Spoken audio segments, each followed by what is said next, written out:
Do you want more faith and more love in your life?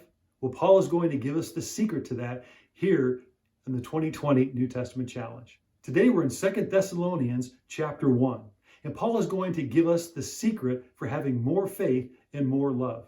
This is what he says beginning in verse 3. We ought always to thank God for you, brothers, and rightly so, because your faith is growing more and more, and the love every one of you has for each other is increasing. Therefore, among God's churches, we boast about your perseverance and faith in all the persecutions and trials that you are enduring. There it is. If you want verse 3, you got to have verse 4. Without verse 4, you can't have verse 3 because God uses trials and persecutions to bring about more faith and more love in our life. This is what James says in chapter 1, verse 2. Consider it pure joy, my brothers, whenever you face trials of many kinds, because you know that the testing of your faith develops perseverance. Perseverance must finish its work so that you may be mature and complete, not lacking anything. If any of you lacks wisdom, he should ask God, who gives generously to all without finding fault, and it will be given to him.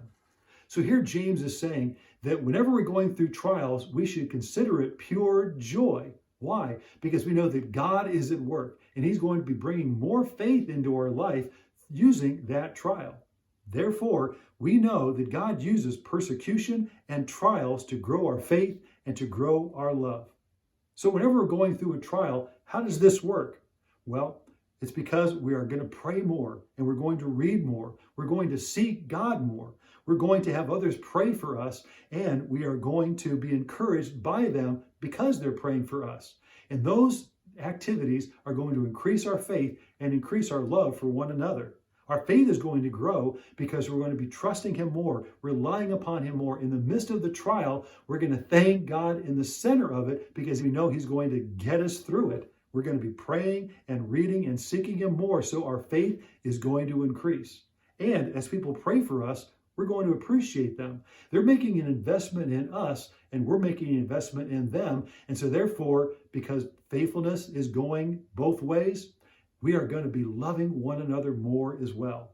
So during the trial, our faith grows and our love for one another grows as well. In Romans chapter 8, verse 28, Paul said this, "And we know that in all things God works for the good of those who love him, who have been called according to his purpose." So if we want more love, more faith, if we want to be more Christ-like, God's going to use persecution and trial to bring it about. God has a purpose and a plan in mind for everything that is brought into our life.